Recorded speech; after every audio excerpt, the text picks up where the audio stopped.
चलिए बेटा, तो अपन स्टार्ट करने जा रहे हैं chapter number 2 units and measurement. ठीक है ना। यहाँ पर अपन फिजिक्स का 11th फिजिक्स में चैप्टर नंबर 2 स्टार्ट करने जा रहे हैं। तो सबसे पहले बेटा यहाँ पर देख सकते हैं क्या लिखा हुआ है, यूनिट्स एंड मेजरमेंट। तो इस कंप्लीट यूनिट में क्या पढ़ने वाले हो आप? एक तो आपको मेजरमेंट पढ़ना है, ठीक है। दूसरी चीज़ आपको यूनिट्स के बारे में पढ़ना है, ठीक है। यदि आप मेज़रमेंट कर रहे हैं तो उसके लिए आपको आपके पास में कुछ यूनिट्स होनी चाहिए। तो आप पढ़ने वाले हो यहाँ पर मेज़रमेंट एंड यूनिट्स, ठीक है। तो चलिए स्टार्ट करते हैं chapter number 2 units and measurement, ठीक है। तो सबसे पहले बात करते हैं बेटा, देखिए जब भी आप अभी आप यदि 11th क्लास में हो तो ऐसा तो नहीं है कि आप सीधे जंप करके कि 11th में आ गए हो। आपने बेसिक स्टार्ट किया था, ठीक है। आपने LKG से UKG से सबसे पहले आपने क्या सीखा? आपने डायरेक्टली फिजिक्स नहीं पढ़ी, आपने पहले ABCD पढ़ा, ठीक है। उसके बाद फिर आप धीरे धीरे कर करके फिजिक्स की तरफ आए हो, ठीक है। सिमिलरली फिजिक्स की भी एक जर्नी है, जैसे आपकी एक जर्नी थी। आपने LKG से स्टार्ट किया, ABCD से स्टार्ट किया और आज आप क्या पढ़ रहे हो? फिजिक्स पढ़ रहे हो, ठीक है, और अदर सब्जेक्ट्स पढ़ रहे हो। सिमिलरली फिजिक्स की भी एक जर्नी है। ये भी कहाँ से स्टार्ट होता है बेटा? ये भी स्टार्ट होता है अपन का एक वर्ड है जिसको अपन कहते हैं फिजिकल क्वांटिटी। तो ये फिजिकल क्वांटिटी जो है ये आपका स्टार्टिंग है फिजिक्स का, ठीक है। फिजिक्स कहाँ से स्टार्ट होती है? फिजिक्स स्टार्ट होती है विथ फिजिकल क्वांटिटी, ठीक है। फिजिक्स की अब जर्नी शुरू हो रही है यहाँ पर फिजिकल क्वांटिटी से, ठीक है ना। तो व्हाट इज फिजिकल क्वांटिटी? सबसे पहले आपको देखना है फिजिकल क्वांटिटीज़ क्या होती हैं, ठीक है। तो अपने सराउंडिंग में बेटा बहुत सारी चीज़ें हैं अपने सराउंडिंग में जो कि अभी तक अपन ने कुछ डिस्कवरी कर ली है। हो सकता है आने वाले 50 साल 100 सालों बाद और कुछ डिस्कवरियाँ हो जाएं। कि अपन को पहले इलेक्ट्रिसिटी के बारे में पता था? नहीं, है ना। पहले आप इलेक्ट्रिसिटी के बारे में नहीं जानते थे कि इलेक्ट्रिसिटी भी कोई होता है, करंट होता है, ये आपको नहीं पता था। लेकिन धीरे धीरे क्या हुआ है, ये धीरे धीरे करके डिस्कवरी होते चले गई ना। तो वैसे ही कम्युनिकेशन अपन नहीं जानते थे, मोबाइल कम्युनिकेशन धीरे धीरे करके क्या हो रहा है, ये डिस्कवरी होते चले जा रही है। तो आने वाले 50 साल 100 साल बाद आप कुछ नहीं बोल सकते कि आगे चल के कौन सी एक नई क्वांटिटी आपको मिलने वाली है, ठीक है। करंट नहीं था तो आपको उस टाइम पे पता ही नहीं था कि करंट भी कोई वैल्यू होती होगी। बट जब डिस्कवरी हुई तो आपको पता चला कि अच्छा करंट भी होता है। तो सिमिलरली आगे हो सकता है आगे आने वाले 50 साल 100 सालों बाद में आपको कुछ और एक्स्ट्रा चीज़ें मिल जाएं देखने के लिए, ठीक है। तो लगातार क्या होता रहता है, ये जर्नी चलती रहती है, डिस्कवरी होती रहती है कंटिन्यूसली। तो यहाँ पर अपने सराउंडिंग में ऐसी बहुत सारी चीज़ें हैं जो अपन जानते हैं, जिनके बारे में अपन ने पढ़ा हुआ है। जैसे कि फॉर एग्जांपल बात करते हैं तो लेंथ अपन जानते हैं, डिस्टेंस क्या होता है, डिस्प्लेसमेंट क्या होता है, ठीक है। मास क्या होता है किसी बॉडी का, है ना। अपन मास मेजरमेंट करते हैं ना किसी बॉडी का, अपनी हाइट मेजरमेंट करते हो आप, अपना वेट मेजरमेंट करते हो आप, ठीक है ना। तो सारी चीज़ें तो मेजरमेंट हो रही है। करंट का मेजरमेंट हो रहा है, वोल्टेज का मेजरमेंट हो रहा है। करंट एम्पियर में मेजरमेंट होती है, वोल्टेज वोल्ट में मेजरमेंट होता है, ठीक है। तो ऐसे बहुत सारी क्वांटिटीज़ हैं अपने सराउंडिंग में जिनका मेजरमेंट अपन करते हैं, ठीक है। बट अभी ऐसी और क्वांटिटीज़ भी होंगी जिनका मेजरमेंट अभी हम अपन को उनकी डिस्कवरी ही नहीं हुई है, तो उनका मेजरमेंट तो बात ही नहीं होती, उसके मेजरमेंट की तो बात ही नहीं कर सकते हैं अपन। तो यहाँ पर यदि अपन बात करें तो जो अपने सराउंडिंग में इतनी चीज़ें हैं, अपने सराउंडिंग में ऐसी बहुत सारी क्वांटिटीज़ हैं जिनका अपन क्या कर सकते हैं, मेजरमेंट कर सकते हैं। That is called physical quantities, ठीक है। अपने सराउंडिंग में वो सारी क्वांटिटीज़ जिनका आप मेजरमेंट कर सकते हो, that is called physical quantities. For example length, mass, time का भी मेजरमेंट करते हो आप, लेंथ का भी मेजरमेंट करते हो आप, ठीक है। मास का भी मेजरमेंट करते हो, ठीक है। सभी चीज़ का तो मेजरमेंट हो रहा है। तो ऐसी जितनी भी क्वांटिटीज़ हैं जिनका आप मेजरमेंट कर सकते हो, that is called physical quantities, ठीक है।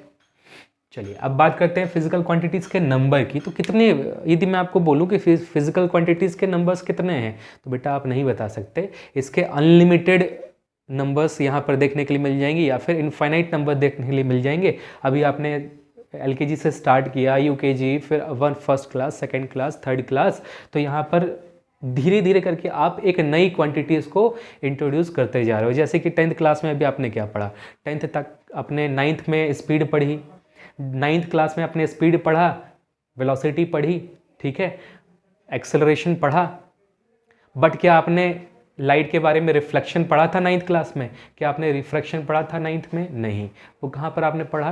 क्लास 10th में जा करके आपको रिफ्लेक्शन का भी पता चला, आपको रिफ्रैक्शन का भी पता चला कि अच्छा रिफ्लेक्शन करके भी कोई चीज़ होती है, रिफ्रैक्शन करके भी कोई चीज़ होती है जिससे आप अपना फेस देखते हो, कोई इमेज देखते हो, है ना। तो क्या हो रहा है, धीरे धीरे करके आपकी जो जर्नी है वो धीरे धीरे बढ़ रही है, आपको फिजिक्स का और नॉलेज हो रहा है। तो आप 9th क्लास तक केवल जानते थे कि स्पीड क्या होती है, वेलोसिटी क्या होती है, एक्सेलरेशन क्या होती है, बट 10th में आपने क्या देखा कि 10th में रिफ्लेक्शन भी होता है, रिफ्रैक्शन भी होता है, फिर उसी में 10th में आपने करंट भी देखा, वोल्टेज भी देखा, मैग्नेटिक फील्ड के बारे में भी पढ़ा। तो कितनी सारी चीज़ें आपने 10th क्लास में आकर के पढ़ ली, लेकिन 11th में भी आप और पढ़ने वाले हो।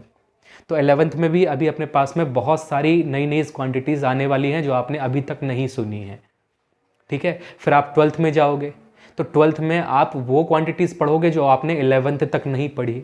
फिर आप फर्स्ट ईयर में जाओगे तो आप फर्स्ट ईयर में और क्वांटिटीज़ पढ़ोगी जो आपने 12th तक नहीं पढ़ा। तो क्वांटिटीज़ का यहाँ पर कोई भी बेटा एंड नहीं है, बहुत सारे नंबर ऑफ क्वांटिटीज़ हैं, इन्फिनिट नंबर ऑफ क्वांटिटीज़ हैं। तो यहाँ पर इन्फिनिट नंबर ऑफ क्वांटिटीज़ होंगी यदि, तो फिजिकल क्वांटिटीज़ के नंबर कितने हैं अपने पास में? इनफाइनाइट हैं। लेकिन इन इनफाइनाइट नंबर्स में से मैंने क्या देखा बेटा? 3 क्वांटिटीज़, केवल 3 क्वांटिटीज़ के कारण मुझे क्या करना पड़ा? इस फिजिकल क्वांटिटीज़ को 2 कैटेगरी में डिवाइड करना पड़ा, केवल और केवल 3 क्वांटिटीज़ के कारण, ठीक है। और वो 3 क्वांटिटीज़ क्या क्या था बेटा अपने पास में? वो था लेंथ, मास एंड टाइम, ठीक है। ये अपन ओल्ड फिजिक्स की बात कर रहे हैं, अभी मॉडर्न फिजिक्स में अपन नहीं आए। ओल्ड फिजिक्स के अकॉर्डिंग अपने पास में 3 बेसिक क्वांटिटीज़ हैं, लेंथ, मास एंड टाइम। केवल ये 3 क्वांटिटीज़ के कारण मैंने क्या किया है, यहाँ पर फिजिकल क्वांटिटीज़ को 2 ग्रुप में डिवाइड कर दिया। नहीं तो मुझे तो पता ही है फिजिकल क्वांटिटीज़ के नंबर कितने हैं, इनफाइनाइट है, एक ही ग्रुप रहने देते हैं, ठीक है, एक ही ग्रुप रहने देते हैं। लेकिन ये लेंथ, मास और टाइम थोड़ा सा डिफरेंट क्वांटिटीज़ हैं बाकी सब अलग से। जितनी भी इनफाइनाइट क्वांटिटीज़ हैं अपने पास में, उनमें से ये जो 3 क्वांटिटीज़ हैं, लेंथ, मास एंड टाइम, ये बाकी सभी इनफाइनाइट क्वांटिटीज़ से डिफरेंट है टोटली। अब कैसे डिफरेंट है उसकी बात करते हैं। तो लेंथ यदि मुझे किसी भी बॉडी का, जैसे मैंने कहा कि मैंने एक ये लाइन बनाई, या एक इस बोर्ड की बात कर लेते, मैंने कहा कि मुझे इस बोर्ड की लेंथ मेजरमेंट करनी है, तो क्या मुझे इसको पहले उठा करके देखना पड़ेगा कि ये कितना हैवी है? क्या मुझे इसका मास चेक करना पड़ेगा कि ये कितना भारी है? नहीं ना। ऐसा तो नहीं है कि मुझे टाइम देखना पड़े कि मैं कितने बजे मेजरमेंट करूंगा तो मुझे एग्जैक्ट वैल्यू में निकल कर आ जाएगी, नहीं। तो यहाँ पर जो लेंथ है, उस लेंथ को मेजरमेंट करने के लिए मुझे किसी अदर क्वांटिटीज़ पर डिपेंड होने की ज़रूरत नहीं है। मीन्स ये जो लेंथ है, ये किस टाइप की क्वांटिटीज़ है? ये इंडिपेंडेंट क्वांटिटीज़ है, ठीक है। लेंथ इज इंडिपेंडेंट क्वांटिटी, इसको मेजरमेंट करने के लिए किसी अदर क्वांटिटी पर डिपेंड होने की ज़रूरत नहीं है। सिमिलरली मैं यदि मास की बात करूं, मुझे इस बोर्ड का वेट मेजरमेंट करना है, तो क्या मैं इस बोर्ड का वेट मेजरमेंट करने के लिए पहले इसकी लेंथ चेक करूं कि इसकी लेंथ कितनी है और इसकी ब्रेड्थ कितनी है? ऐसा तो नहीं है ना। इसका मुझे वेट मेजरमेंट करना चाहता हूं तो सीधे ले जाकर के मैं वेइंग मशीन पर रख देता हूं, डायरेक्टली मुझे इसका वेट मिल जाएगा ना। मुझे इसके लेंथ से क्या मतलब, इसके ब्रेड्थ से क्या मतलब, ठीक है ना। वैसे ही टाइम से कोई रिलेशन नहीं है। मैं चाहे मॉर्निंग में देखूं या इवनिंग में देखूं, इसका वेट हमेशा कितना आने वाला है, वही आएगा जो इसका वेट होगा एक्चुअल में, ठीक है। तो यहाँ पर क्या देख रहे हो आप कि मास जो है ये भी एक इंडिपेंडेंट क्वांटिटी है, ठीक है। अब बात करते हैं टाइम की।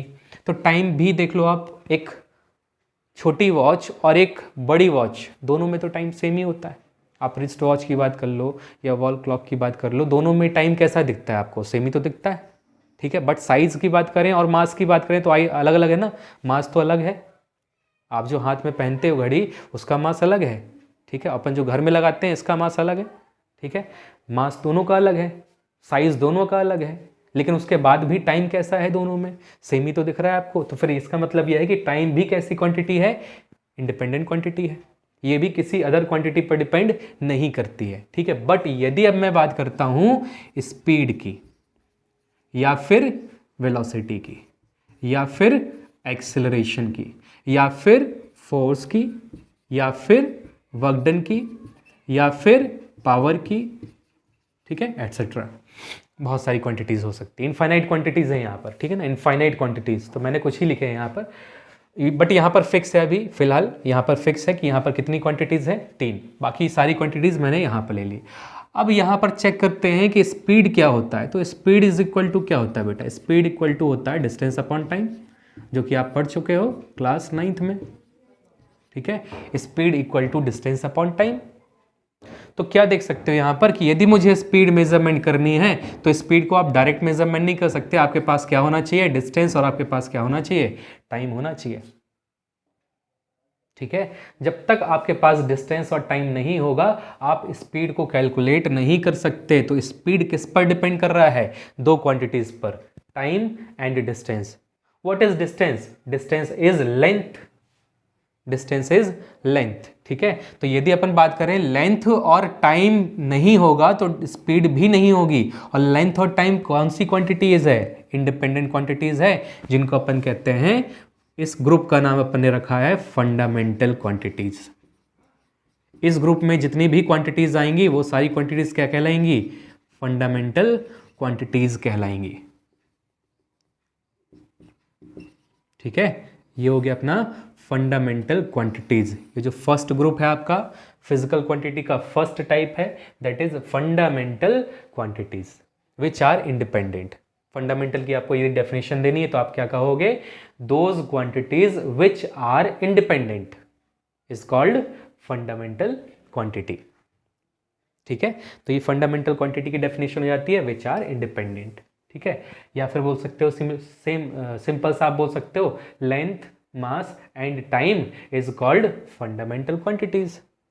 ठीक है, या तो आप नाम लेकर बता सकते हो, लिमिटेड अमाउंट में है ना, तो आप नाम लेकर के बता सकते हो कि लेंथ, मास और टाइम को ही अपन क्या कहते हैं, फंडामेंटल क्वांटिटीज कहते हैं। बट आगे चल के अपन इनको और इंक्रीज करने वाले नंबर्स को, इसलिए आप सिंपल बोल सकते हो कि those quantities which can be those quantities which are independent. ठीक है, तो अब बात करते हैं यहाँ पर सेकेंड ग्रुप की। तो यहाँ पर अपन ने देखा कि जो स्पीड है वो डिस्टेंस और टाइम पर डिपेंड कर रहा है। और डिस्टेंस और टाइम कौन सी क्वांटिटी है, डिस्टेंस और टाइम तो है फंडामेंटल क्वांटिटी। ठीक है, डिस्टेंस एंड टाइम क्या है, फंडामेंटल क्वांटिटी है। ठीक है, तो स्पीड क्या है, स्पीड किस पर डिपेंड कर रही है, स्पीड डिपेंड करती है फंडामेंटल क्वांटिटीज पर। Speed equal to distance upon time है और डिस्टेंस अपॉन टाइम तो फंडामेंटल है, तो स्पीड डिपेंड करती है फंडामेंटल क्वांटिटीज पर।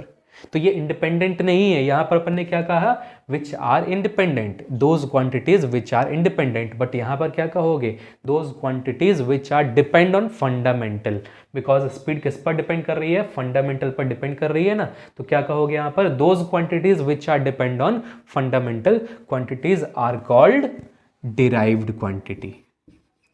इसका नाम क्या रखा अपन ने बेटा, डिराइव्ड क्वांटिटी। ठीक है, डिराइव्ड क्वांटिटीज जो है ये सेकंड पार्ट हो जाता है आपका फिजिकल क्वांटिटी का। तो फिजिकल क्वांटिटी को आपने दो ग्रुप में डिवाइड किया है, first is fundamental quantities and second is derived quantities. ठीक है, तो fundamental those quantities which are independent and those quantities which are depend on fundamental quantities are called derived quantities. ठीक है, समझ में आ गया। तो यहाँ पर देख सकते हो फंडामेंटल एंड डिराइव्ड क्वांटिटीज। यहाँ पर बहुत सारे और भी एग्जांपल्स अपन देख सकते हैं, जैसे कि फोर्स इक्वल टू देखें तो फोर्स इक्वल टू क्या होता है, मास इनटू एक्सेलरेशन होता है। तो मास पर भी डिपेंड कर रहा है और एक्सेलरेशन क्या होता है, एक्सेलरेशन होता है डिस्टेंस अपॉन टाइम का स्क्वायर, जो आप आगे चल करके पढ़ने वाले हो। ठीक है, तो यहाँ पर देख सकते हो फोर्स किस पर डिपेंड कर रहा है, मास पर भी, लेंथ पर भी और टाइम पर भी। ये तो तीनों वैल्यू पर डिपेंड कर रहा है, लेंथ, मास और टाइम। तो इन्हीं का आपस में यदि मैं कॉम्बिनेशन करूं तो इनके आपस में कॉम्बिनेशन करने से ही मुझे ये सारी क्वांटिटीज मिल रही हैं। चाहे मैं वेलोसिटी की बात करूं, एक्सेलरेशन की, फोर्स की, वर्क डन की, पावर की, प्रेशर की, एनर्जी की, किसी की भी बात करूंगा, यहाँ जितनी भी इनफाइनाइट क्वांटिटीज हैं वो सारी इनफाइनाइट क्वांटिटीज केवल और केवल इन 3 क्वांटिटीज से बन जाएंगी। ठीक है, लेकिन आगे चल करके जब आप मॉडर्न फिजिक्स की बात करोगे तो यहाँ पर कुछ और, यहाँ पर ये जो आपने पढ़ा अभी तक लेंथ, मास और टाइम, इस टाइम पर अपन का इलेक्ट्रिसिटी अभी नहीं है अपने पास में। अपन नहीं जानते कि इलेक्ट्रिसिटी नाम की भी कोई चीज़ होती है। अपन की ये ओल्ड फिजिक्स के अकॉर्डिंग अपन पढ़ रहे हैं कि यहाँ पर जो फंडामेंटल क्वांटिटीज़ हैं वो केवल 3 होती है, length, mass and time. But जैसे जैसे आप आगे बढ़ोगे मॉडर्न फिजिक्स में जाओगे तो मॉडर्न फिजिक्स में आप पढ़ोगे कि आपके पास में लाइट भी है, इलेक्ट्रिसिटी, करंट की भी बात की अपन ने, तो करंट वगैरह जो है ऐसा नहीं है केवल मैं जितनी काउंट कर रहा हूँ करंट हो गया है ना ये, तो ऐसा नहीं है कि केवल इतनी ही क्वांटिटी डिस्कवरी हुई है, उसके बाद डिस्कवरी तो बहुत सारी हुई है, बट फंडामेंटल कितनी है, तो फंडामेंटल में और भी यहाँ पर इंक्लूड हो जाती हैं जो कि अपन आगे पढ़ेंगे नेक्स्ट क्लास में। तो यहाँ पर अभी अपन ने देखा कि दो टाइप की क्वांटिटीज़ होती हैं अपने पास में, एक होती है fundamental quantities and second is derived quantities. ठीक है, तो क्लियर हो गया बेटा क्वांटिटीज़ क्या होती है। What is physical quantities, those quantities which can be measured, ऐसी क्वांटिटीज़ जिनको आप मेजरमेंट कर सकते हो उनको अपन कहते हैं फिजिकल क्वांटिटीज़। एंड इसको अपन ने क्लासीफाई किया हुआ है, कैटेगरी में डिवाइड किया हुआ है, दो कैटेगरी में, fundamental quantities and derived quantities. What is fundamental quantities, those quantities which are independent, and what is derived quantities, those quantities which are depend on fundamental या फिर which are derived from fundamental quantities. ठीक है, तो ये हो जाता है अपन का फिजिकल क्वांटिटी का इंट्रोडक्शन। ठीक है, कि फिजिकल क्वांटिटी क्या होती है, उसके टाइप्स क्या होते हैं। ठीक है, तो याद रखेंगे फिजिकल क्वांटिटी के दो टाइप हैं अपने पास में। चलिए बात करते हैं नेक्स्ट कि यूनिट क्या होता है। व्हाट इज यूनिट, यूनिट क्या होती है। ठीक है, तो बात करें किसी भी मेजरमेंट की, चाहे मुझे लेंथ मेजरमेंट करना हो, चाहे मुझे मास मेजरमेंट करना हो, चाहे मुझे टाइम मेजरमेंट करना हो, उसके लिए मुझे क्या करना पड़ेगा, एक स्टैंडर्ड चूज करना पड़ेगा, जिस स्टैंडर्ड के थ्रू मैं क्या कर पाऊंगा, उसको रिप्रेजेंट कर पाऊंगा कि ये मेरा लेंथ है, ये मेरा मास है और ये मेरा टाइम है। सपोज मैंने लेंथ लिखा, मैंने लेंथ लिखा 10 है, मैंने टाइम मेजरमेंट किया, मैंने कहा ये 10 है, टाइम भी 10 है, मैंने कहा मास मेजरमेंट किया मेरा, वो भी 10 है। अब आपको कैसे पता चलेगा कि इसमें से लेंथ कौन सा है, मास कौन सा है, टाइम कौन सा है, या फिर मैं चेंज भी कर दूं 10, 12, 14, मैं जानता हूं कि ये मेरा लेंथ है, ये मेरा मास है, ये मेरा टाइम है, बट आपको कैसे पता चलेगा कि ये लेंथ और ये मास और ये टाइम है। मैंने तो आपको नहीं बताया ना कि ये लेंथ है बेटा, ये मास है, ये टाइम है, मैंने तो आपको बताया ही नहीं, तो आपको कैसे पता चलेगा कि ये लेंथ है, ये मास है और ये टाइम है, कैसे पता चलेगा। तो इसीलिए अपन ने क्या किया, यहाँ पर एक स्टैंडर्ड चूज किया कि मुझे तो पता है कि ये लेंथ मेजरमेंट कर रहा हूँ मैं, लेकिन आपको कैसे पता चलेगा कि ये मैंने लेंथ मेजरमेंट की है। तो इसके लिए मैंने क्या किया, एक स्टैंडर्ड चूज किया है कि यदि मुझे लेंथ मेजरमेंट करना है तो मैं एक स्टैंडर्ड चूज कर लेता हूँ, हो सकता है वो मीटर हो या सेंटीमीटर हो। तो मैंने एक स्टैंडर्ड चूज़ किया है जिसको मैं यहाँ पर क्या कह रहा हूँ, मीटर कह रहा हूँ। यहाँ पर लेंथ के लिए, ये लेंथ के लिए लिया हुआ है मैंने, हो सकता है मास के लिए मैंने क्या ले लिया है, केजी ले लिया है, हो सकता है टाइम के लिए मैंने क्या ले लिया है, सेकेंड ले लिया है। तो मैंने जैसे ही ये स्टैंडर्ड चूज़ किया, अब आपको यहाँ पर क्लियर हो जाएगा कि अच्छा ये मीटर लिखा हुआ है मतलब ये लेंथ है, ये केजी लिखा हुआ अच्छा मतलब ये मास है, और ये सेकेंड लिखा हुआ मतलब ये टाइम है। तो इन वैल्यूज़ को, इस स्टैंडर्ड को देखते हुए आप यहाँ पर क्लियरली समझ जाओगे कि लेंथ क्या है, मास क्या है और टाइम क्या है। ठीक है, तो ये जो अपन ने स्टैंडर्ड चूज किया है, इसी स्टैंडर्ड को अपन क्या कहते हैं बेटा, यूनिट कहते हैं किसी भी फिजिकल क्वांटिटीज़ की। चाहे आप लेंथ मेजरमेंट कर रहे हो, चाहे आप मास मेजरमेंट कर रहे हो, या फिर टाइम मेजरमेंट कर रहे हैं, या फिर स्पीड मेजरमेंट कर रहे हैं, या फोर्स या वर्क डन, या फिर पावर मेजरमेंट कर रहे हैं, उसके लिए अपने पास में एक यूनिट होती है जिससे आपको पता चलता है कि ये क्वांटिटीज़ कौन सी होगी। मीटर लिखा है मतलब डिस्टेंस होगा, केजी लिखा है मतलब मास होगा, सेकेंड लिखा है मतलब टाइम होगा।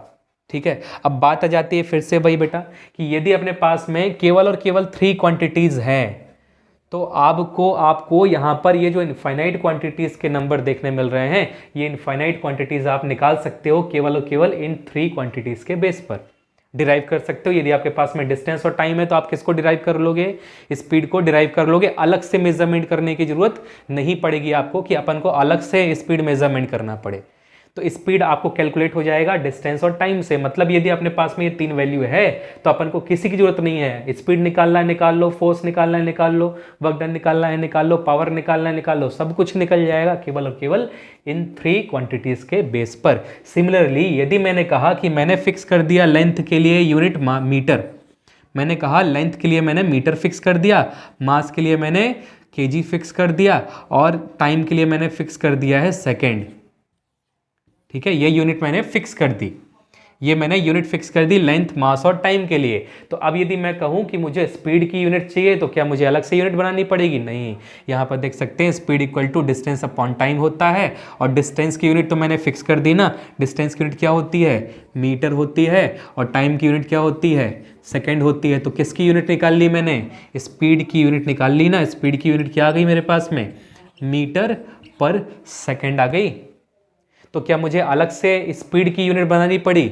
नहीं। क्या मुझे अलग से फोर्स की यूनिट बनानी पड़ेगी? नहीं। क्या मुझे वर्क डन की यूनिट बनानी पड़ेगी अलग से? नहीं। ठीक है, कितनी भी क्वांटिटीज ले लूँ, यहाँ पर जितनी भी क्वांटिटीज हैं, इनफाइनाइट नंबर्स हैं, ये सारी क्वांटिटीज ले लेता हूँ ना मैं, तो मुझे अलग से यूनिट्स बनाने की जरूरत नहीं पड़ेगी। केवल और केवल इस फंडामेंटल क्वांटिटीज की यूनिट्स को लेकर के अपन डिराइव्ड क्वांटिटीज की यूनिट्स को बना सकते हैं। ठीक है, केवल एक लिमिटेड अमाउंट में बना लेते हैं। एक लिमिटेड अमाउंट में क्या बना लेते हैं? यूनिट्स बना लेते हैं। यहाँ पर तो 3 बनाई है, लेकिन आगे चल करके जैसे जैसे अपन आगे जाएंगे मॉडर्न फिजिक्स में, वहाँ पर आपको पता चलेगा कि अच्छा ये कितनी होती है, 3 नहीं होती, ये कितनी होती हैं? 7 होती हैं। ठीक है, तो तब जाकर के अपन देखेंगे कि अपने पास फिर भी 7 तो एक लिमिटेड अमाउंट ही है ना यूनिट का। तो यदि 7 यूनिट्स बना लेते हैं और उन 7 यूनिट से यदि अपन के पास में इनफाइनाइट यूनिट्स बन जाती हैं तो कौन सा बुरा है? ठीक है, तो यहाँ पर 3 क्वांटिटीज को लेकर की ही, उनकी यूनिट्स को लेकर की अपन बाकी अदर क्वांटिटीज की यूनिट्स को तैयार कर सकते हैं। तो यहाँ पर भी अपने पास में 2 टाइप की यूनिट्स देखने को मिलेंगी। जो फंडामेंटल क्वांटिटीज हैं, इनकी जो यूनिट्स बनाई है मैंने ये, इनको क्या कहोगे? इनको कहोगे फंडामेंटल यूनिट्स,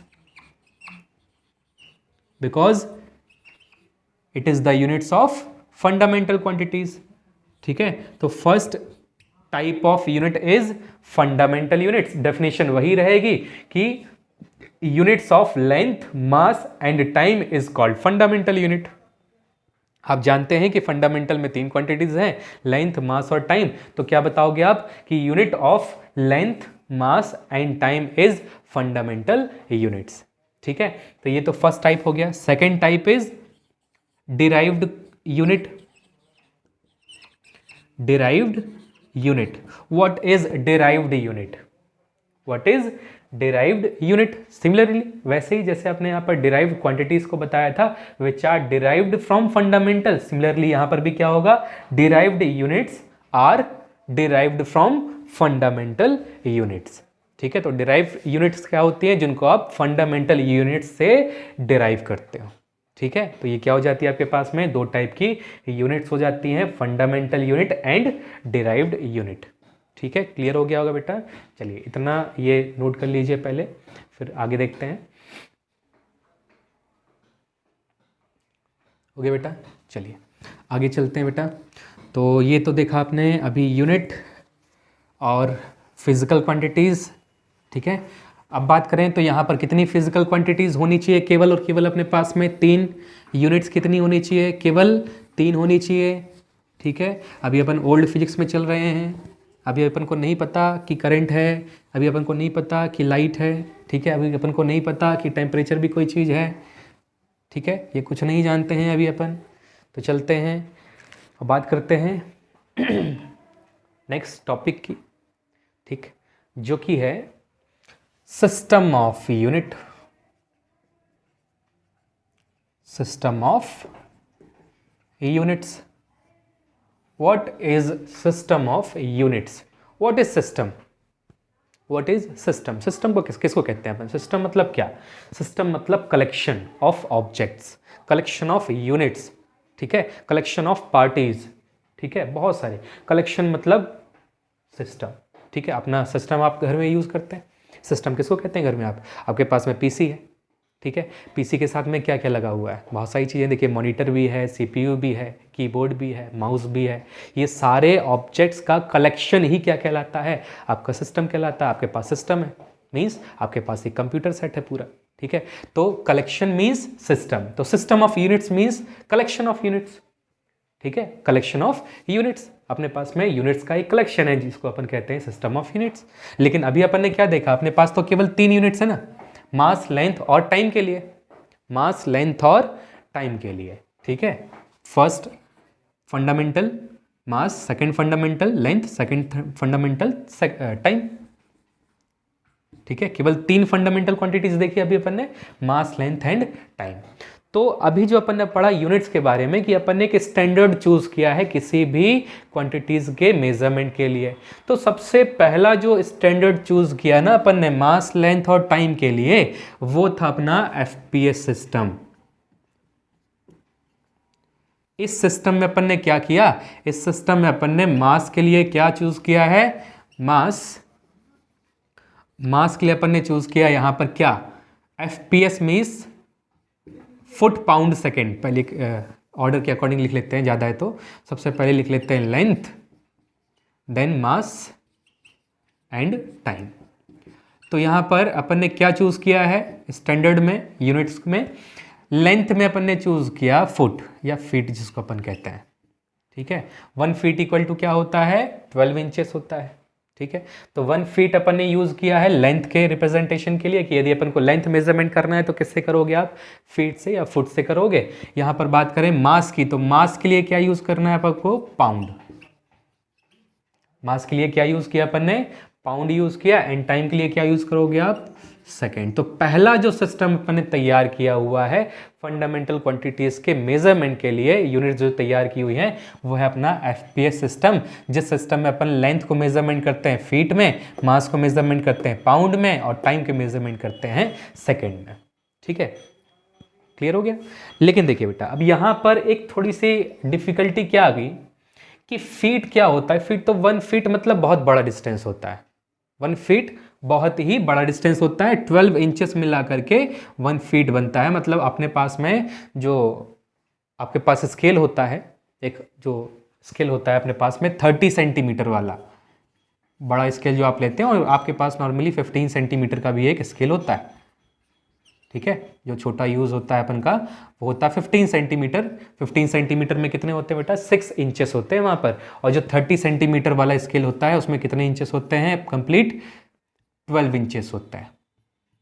तो 12 इंच मिल करके कितना बनता है आपका, 1 फीट। तो सोचो आपका जो बड़ा वाला स्केल होता है वो 1 फीट का है, इतना बड़ा डिस्टेंस होता है 1 फीट। अब मैंने कहा कि मुझे ये लेंथ बताओ कि ये लेंथ कितनी है। यहाँ पर मैंने एक लाइन बनाई है और इस लाइन को मैं बोलता हूँ कि इसकी लेंथ कितनी है, इसकी लेंथ रिप्रेजेंट करें।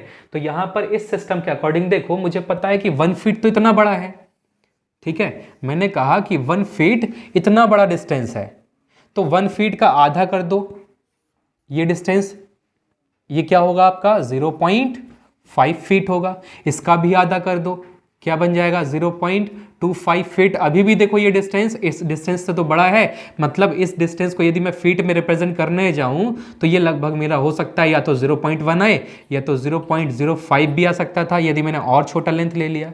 तो यदि ये नंबर देखे जाएं तो क्या ये सिंपल फॉर्म में है। यदि मैंने लिख दिया 0.05 फीट या मैंने लिख दिया 0.1 फीट, तो क्या ये कैलकुलेशन के लिए बेटर होगा, क्या ये कैलकुलेशन में अपन यूज़ करें तो क्या अपन को सिंपल लगेगा, कैलकुलेशन में सिंपल कैलकुलेशन हो सकता है कि यहाँ पर नहीं। तो यहाँ पर ये जो अपन ने देखा कि जो फीट होता है ये लॉन्ग डिस्टेंस के लिए तो सही है, बट शॉर्ट डिस्टेंसेस के लिए उसको अपन यूज नहीं कर सकते, बिकॉज इसमें कॉम्प्लिकेटेड वैल्यू जाएगी 0.05 या 0.025, इस टाइप से थोड़ा सा कॉम्प्लिकेशन बढ़ेगा क्वेश्चन में, ठीक है। तो इसके लिए अपन ने क्या किया, अपन ने देखा कि ये लार्ज वैल्यू के लिए तो ठीक है, लॉन्ग डिस्टेंस रेंज के लिए अपन को चाहिए तो फीट ले लो, कोई दिक्कत नहीं है, ठीक है। फॉर एग्जाम्पल यदि आपको किसी प्लॉट का मेजरमेंट करना है तो आप बताओगे कि मेरा जो प्लॉट है वो 100 स्क्वायर फीट का है, या फिर उसकी लेंथ को मेजरमेंट कर रहे हो तो आप बताओगे कि लेंथ जो है उसकी 30 फीट है, ठीक है। तो एक लॉन्ग डिस्टेंस के लिए ठीक है, बट यदि शॉर्ट डिस्टेंस की बात करें तो शॉर्ट डिस्टेंस के लिए ये सुटेबल नहीं होगा, बिकॉज यहाँ पर जो वैल्यू है वो काफ़ी ज़्यादा कॉम्प्लिकेटेड हो जाती है, ठीक है। इसलिए अपन को एक सेकेंड यूनिट की भी ज़रूरत पड़ती है जो एक शॉर्ट डिस्टेंस के लिए अपन यूज़ कर पाएंगे। तो सेकेंड जो सिस्टम अपन ने तैयार किया बेटा वो था अपने पास में CGS सिस्टम।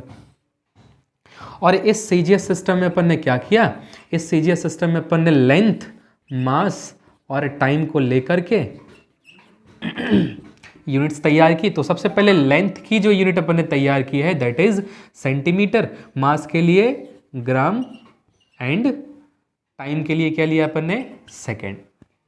तो ये जो सेंटीमीटर डिस्टेंस दिख रहा है ये शॉर्ट डिस्टेंस के लिए अपन यूज़ कर सकते हैं। छोटा सा डिस्टेंस मेजरमेंट करना है, जैसे कि मैंने यहाँ पर ये लिखा था, तो मैं इसके लिखूंगा ये कितना है, लगभग 1 सेंटीमीटर हो गया। तो 1 सेंटीमीटर कैलकुलेशन के लिए कोई कॉम्प्लिकेटेड वैल्यू है क्या? नहीं है ना। तो सिंपल आराम से अपना कैलकुलेशन हो सकता है। अब तो अपन ने लेंथ को सेंटीमीटर में भी देख लिया कि अच्छा स्मॉल लेंथ है तो उसको अपन सेंटीमीटर में ले सकते हैं, अपना कैलकुलेशन थोड़ा सा ईजी हो जाएगा। ठीक है, मास यदि है तो ग्राम में ले लो, तो वो थोड़ा सा स्मॉल वेट के लिए यूज़ हो जाएगा, तो वो थोड़ा सा इजी हो जाएगा। टाइम तो सेकंड हमेशा चलता रहेगा, सेकंड वैसे ही स्मॉलेस्ट वैल्यू होती है। ठीक है, अब बात करते हैं थर्ड। तो थर्ड सिस्टम भी अपने पास में होता है, दैट इज एमकेएस सिस्टम।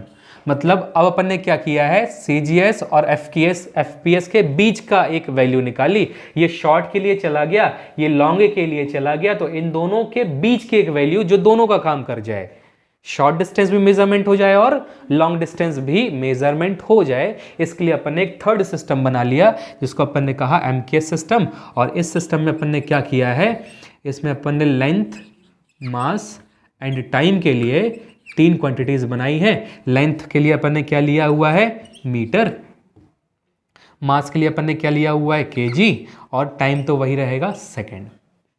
तो ये अपन ने एक थर्ड सिस्टम तैयार कर लिया है, एमकेएस सिस्टम, जिसमें लेंथ, मास और टाइम को इस टाइप से अपन ने क्या किया हुआ है, रिप्रेजेंट किया हुआ है। ठीक है, तो ये हो जाती है अपने पास में 3 system of units. And last one is 4th system, that is called SI system. ठीक है, अब बात करते हैं एसआई सिस्टम की जरूरत क्यों पड़ी आपको। तो बात करते हैं यहाँ पर 4th सिस्टम की, SI system, that is international system of units. ठीक है, अभी अपन ने 3 सिस्टम ऑफ यूनिट्स देख लिया। ठीक है, FPS system, CGS system, MKS system and 4th is SI system. तो what is SI system? It is the modification of MKS system. ठीक है, अभी अपन ने क्या देखा कि एमकेएस सिस्टम में अपने पास में क्या है, एमकेएस सिस्टम में अपने पास में था मीटर, केजी एंड सेकेंड। कितनी क्वांटिटीज है यहाँ पर अपने पास में, मास, लेंथ एंड टाइम। ठीक है, ये अपन ओल्ड फिजिक्स के अकॉर्डिंग देख रहे हैं बेटा, अपने पास में केवल 3 बेसिक क्वांटिटीज हैं, mass, length and time. Then MKS system में अपन ने पढ़ा कि मास जो है वो केजी में है, मास जो है वो केजी में है, लेंथ मीटर में है और टाइम सेकेंड में है। तो यहाँ पर जो एसआई सिस्टम अपन को बनाना है, तो वो किसके लिए बनाना है अपन को, यहाँ पर एसआई सिस्टम जब आपका बना तो उस टाइम पर क्या था अपने पास में, यहाँ पर अभी तक अपने पास में कितनी क्वांटिटीज़ हैं, केवल 3 क्वांटिटीज़ हैं फंडामेंटल में। ठीक है, बेसिक क्वांटिटीज़ कितनी है, केवल 3 क्वांटिटीज़ हैं। बट जैसे जैसे डिस्कवरी हुई, ठीक है, तो जैसे जैसे डिस्कवरी हुई यहाँ पर फंडामेंटल क्वांटिटीज़ के नंबर इंक्रीज होना स्टार्ट हो गए। ठीक है, यहाँ पर अब जो ये फंडामेंटल क्वांटिटीज जो अपन ने पढ़ी हुई है 3, ये 3 से बढ़कर के कितनी हो गई बेटा, 7 हो गई। तो 7 यदि क्वांटिटीज बन जाती हैं तो इनके लिए फिर अपन को एक अलग से सिस्टम तैयार करना पड़ेगा, जिसको अपन ने नाम दिया हुआ है एसआई सिस्टम, मतलब इंटरनेशनल सिस्टम ऑफ यूनिट्स। ठीक है, तो SI system is the modification of MKS system. ठीक है, अपन ने मॉडिफिकेशन किया है केवल एमकेएस सिस्टम में ही। मास, लेंथ और टाइम तो अपने पास ऑलरेडी पहले से ही था एमकेएस सिस्टम में। ठीक है, लेंथ के लिए अपने पास ऑलरेडी वहाँ पर यूनिट है, मास के लिए यूनिट है, टाइम के लिए यूनिट पहले से ही है। बस यहाँ पर जो एक्स्ट्रा फंडामेंटल क्वांटिटीज़ और जो ऐड हो जाती हैं बाद में, उनके लिए अपन ने यहाँ पर और एक्स्ट्रा क्वांटिटीज़ ऐड कर ली, उनकी सिम्बॉल्स, उनकी यूनिट्स क्या हैं वो अपन देखने जा रहे हैं एसआई सिस्टम में। ठीक है, तो चलिए बात करते हैं पहली जो क्वांटिटी है। सबसे पहले तो मैं यहाँ पर टेबल बनाता हूँ, यहाँ पर मैं लिखता हूँ क्वांटिटी। ठीक है, एक अपने पास में क्वांटिटी का कॉलम हो जाता है, एक अपने पास में यूनिट का कॉलम हो जाता है और एक अपने पास में हो जाएगा सिंबल का कॉलम। ठीक है, तो ये 3 कॉलम्स अपन ने यहाँ पर बना लिए। यहाँ पर अब बात करते हैं फर्स्ट क्वांटिटी की। तो फर्स्ट क्वांटिटी अपन ने देखा, फर्स्ट क्वांटिटी तो वही है अपने पास में लेंथ। ठीक है, लेंथ की यूनिट क्या देखी थी अपन ने एमकेएस सिस्टम में, लेंथ की यूनिट पढ़ी थी अपन ने मीटर। तो मीटर का सिंबल क्या देखा अपन ने यहाँ पर, स्मॉल m। ठीक है, सेकंड क्वांटिटी जो अपने पास में है वो क्या था बेटा, मास। मास की यूनिट क्या देखी आपने एमकेएस सिस्टम में, किलोग्राम। ठीक है, किलोग्राम का सिंबल क्या हो गया, केजी हो गया। थर्ड सिस्टम की बात, थर्ड क्वांटिटी की बात करें तो थर्ड क्वांटिटी क्या है अपने पास में, थर्ड क्वांटिटी है अपने पास में टाइम। टाइम का क्या देखा अपन ने यूनिट, सेकेंड। ठीक है। और सेकंड का क्या लिया यहाँ पर अपन ने, एस लिया हुआ है। फोर्थ क्वांटिटी की बात करें तो फोर्थ क्वांटिटी यहाँ पर जो ऐड होती है, अब ये 3 क्वांटिटीज तो पहले से अपन जानते हैं एमके सिस्टम में है, ठीक है, ये एमके सिस्टम ही तो लिखा हुआ है मैंने यहाँ पर पूरा। यदि आप फोर्थ क्वांटिटी की बात करें जो एसआई सिस्टम में आकर के ऐड हो गया, वो था अपने पास में इलेक्ट्रिक करेंट, इलेक्ट्रिक करेंट, ठीक है, जो अपन जानते हैं, जो अपन घर में देखते हैं इलेक्ट्रिक करंट, वही क्वांटिटी यहाँ पर आकर के ऐड हो जाती है। और इसको जब अपन ने मेजरमेंट करना स्टार्ट किया तो अपन ने इसके लिए क्या यूनिट तैयार की, इसके लिए अपन ने यूनिट तैयार की एम्पियर, जिसका सिंबल अपन ने रखा है कैपिटल ए, ठीक है। मतलब यदि करंट को मेजरमेंट करना है तो किस में करोगे आप, एम्पियर में करोगे, और उसका सिंबल क्या होगा, ए होगा, ठीक है। फिफ्थ क्वांटिटी जो आकर के ऐड होती है दैट इज टेम्परेचर, ठीक है, टेम्परेचर। धीरे धीरे आपको टेम्परेचर के बारे में भी पता चला कि टेम्परेचर भी कोई क्वांटिटी होती है अपने सराउंडिंग में, जो हीट है अपन देख रहे हैं, तो यहाँ पर जो टेम्परेचर है इसके लिए भी अपन ने मेजरमेंट स्टार्ट किया, और इसके लिए जो अपन ने यूनिट तैयार की that is kelvin and symbol is capital के, ठीक है। नेक्स्ट यूनिट जो अपन ने देखी बेटा यहाँ पर that is luminous intensity, luminous intensity.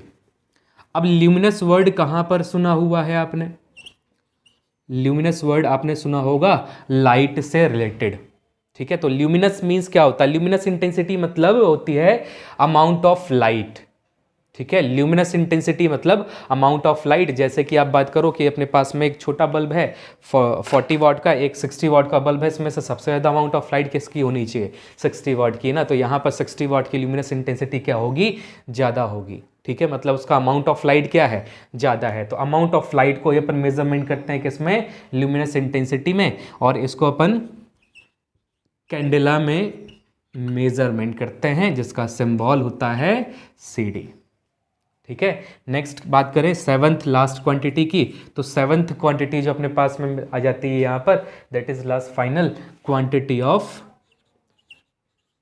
Matter, quantity of matter, ठीक है। किसी भी बॉडी में कितना मैटर लगाया हुआ है अपन ने उस बॉडी को बनाने के लिए, that is quantity of matter, ठीक है। यदि मैं बात करूं इस पेन की, तो ये पेन जो है ये कितने क्वांटिटी से बना हुआ है, इसमें कितना मैटर लगा है इसको बनाने के लिए, वो मेजरमेंट अपन ने स्टार्ट किया। और इसके मेजरमेंट के लिए जो अपन ने यूनिट तैयार की दैट इज मोल, एंड इसके लिए अपन ने जो सिंबल दिया है दैट इज MOL, ठीक है। तो ये अपने पास में टोटल 7 क्वांटिटीज निकल कर आती हैं, जो कि कौन सी क्वांटिटीज है अपने पास में, फंडामेंटल क्वांटिटीज है। तो एसआई सिस्टम के अंदर कितनी फंडामेंटल क्वांटिटीज हो जाती हैं अपने पास में, टोटल 7 फंडामेंटल क्वांटिटीज हो जाती हैं, जो कि अभी तक अपने 3 सिस्टम्स में केवल कितने पड़ा हुआ है, लेंथ, मास और टाइम पड़ा हुआ था।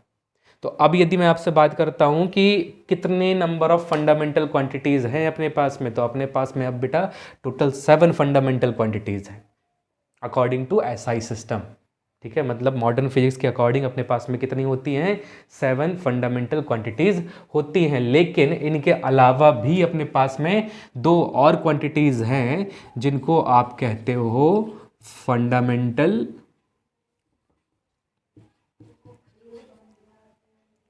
सप्लीमेंट्री फंडामेंटल,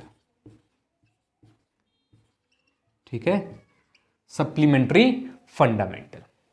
तो नेक्स्ट जो अपने पास में है that is supplementary fundamental quantities, और इसके अंदर अपने पास में कितनी क्वांटिटीज हैं बेटा, टोटल 2, ठीक है।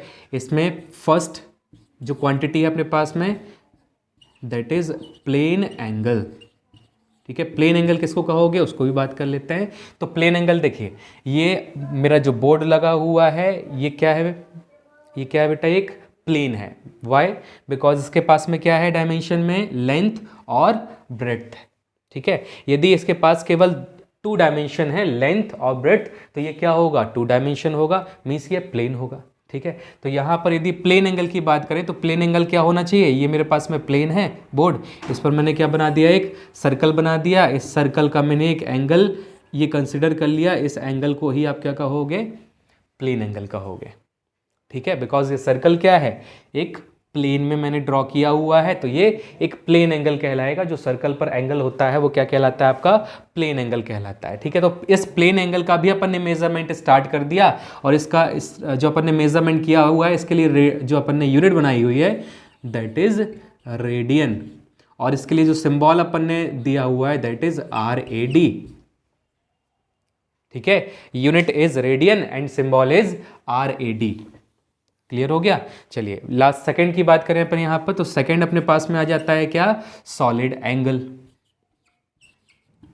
सॉलिड एंगल, ठीक है। अब सॉलिड एंगल क्या होता है, तो सॉलिड एंगल फॉर एग्जांपल अपने पास में बॉल है, तो बॉल और सर्कल इन दोनों में डिफरेंस होता है।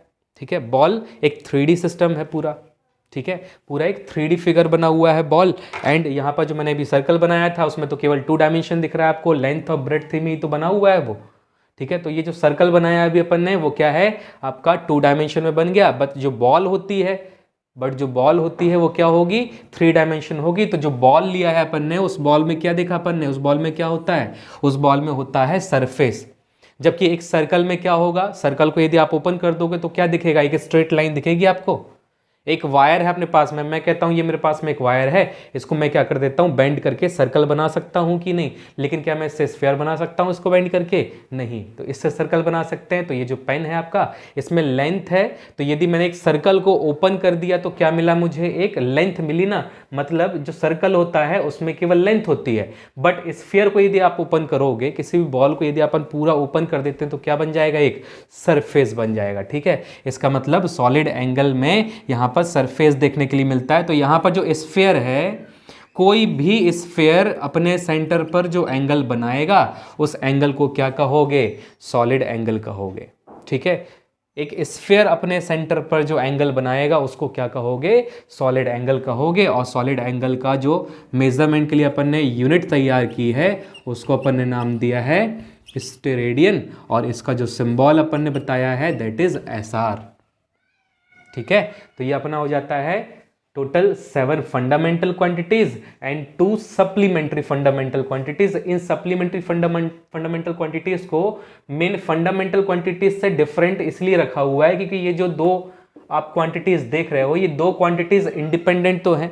फंडामेंटल की डेफिनेशन क्या पढ़ी अपन ने, दोस क्वांटिटीज विच आर इंडिपेंडेंट। ठीक है, तो ये जैसे 7 क्वांटिटीज इंडिपेंडेंट हैं, वैसे ही ये 2 क्वांटिटीज भी इंडिपेंडेंट हैं, इसलिए तो ये फंडामेंटल है और ये भी फंडामेंटल है। लेकिन ये सप्लीमेंट्री फंडा इसलिए है बिकॉज ये जो 2 क्वांटिटीज अपन ने यहाँ पर लिखी हुई है फंडामेंटल में, ये बाकी की 7 फंडामेंटल क्वांटिटीज से थोड़ा सा डिफरेंट प्रॉपर्टी की हैं।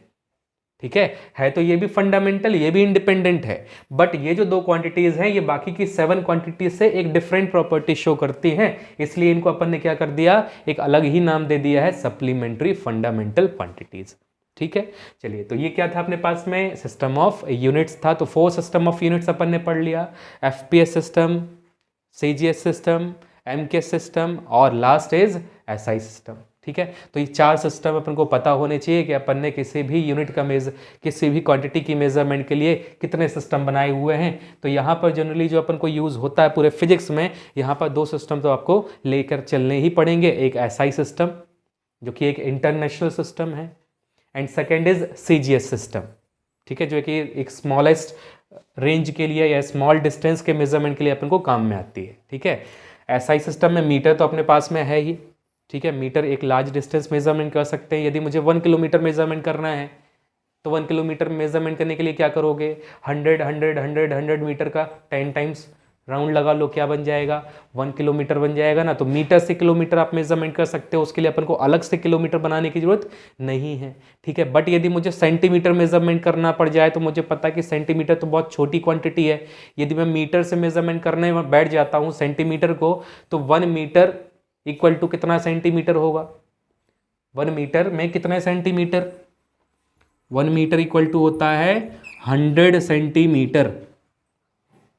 तो यदि मैं एक छोटी सी लाइन को यदि मैं किस में रिप्रेजेंट करूं, मीटर में, तो वो तो बहुत ही कॉम्प्लिकेटेड वैल्यू चली जाएगी ना, 0.05 मीटर इस टाइप से कुछ आ जाएगा आंसर, जो कि एक कॉम्प्लिकेटेड वैल्यू हो जाएगी न्यूमेरिकल में। ठीक है। तो एक सिंपल फॉर्म बनाने के लिए अपन ने केवल एक CGS सिस्टम ले लिया, एक स्मॉल वैल्यू और एक लार्ज वैल्यू के लिए अपन ने क्या ले लिया है, मीटर ले लिया। ठीक है, मीटर जो है वो डिस्टेंस मेजरमेंट कर लेगा लॉन्ग डिस्टेंस के लिए, और जो सेंटीमीटर होगा उसको अपन एक शॉर्ट डिस्टेंस के लिए मेजरमेंट कर लेंगे। ठीक है, तो यहाँ पर जनरली जो है वो केवल दो सिस्टम लेकर के चलते हैं, CGS और SI सिस्टम। ठीक है, तो आई होप कि ये 4 सिस्टम्स आप लोगों को समझ में आ गए होंगे। ठीक है, तो बेटा ये था अपने आज की क्लास के लिए पूरा बेसिक चैप्टर नंबर 2 का। यदि इतना आपने समझ लिया तो आपको आगे फिजिक्स में कोई भी दिक्कत नहीं जाने वाली। ठीक है, यदि आपको ये सारी चीज़ें पता चल गई हैं कि यहाँ पर स्टेरेडियन क्या होता है, रेडियन क्या होता है, ये यूनिट सारी अपन ने पढ़ ली, कितने टाइप के सिस्टम होते हैं ये अपन ने पढ़ लिया, कितने टाइप की क्वांटिटीज़ होती है ये अपन ने जान ली। ठीक है, तो यदि आपने बेसिक अच्छे से समझ लिया है तो आपको आगे दिक्कत नहीं होने वाली। ठीक है, तो मन लगा के पढ़िए, बिल्कुल नोट कर लीजिए इसे।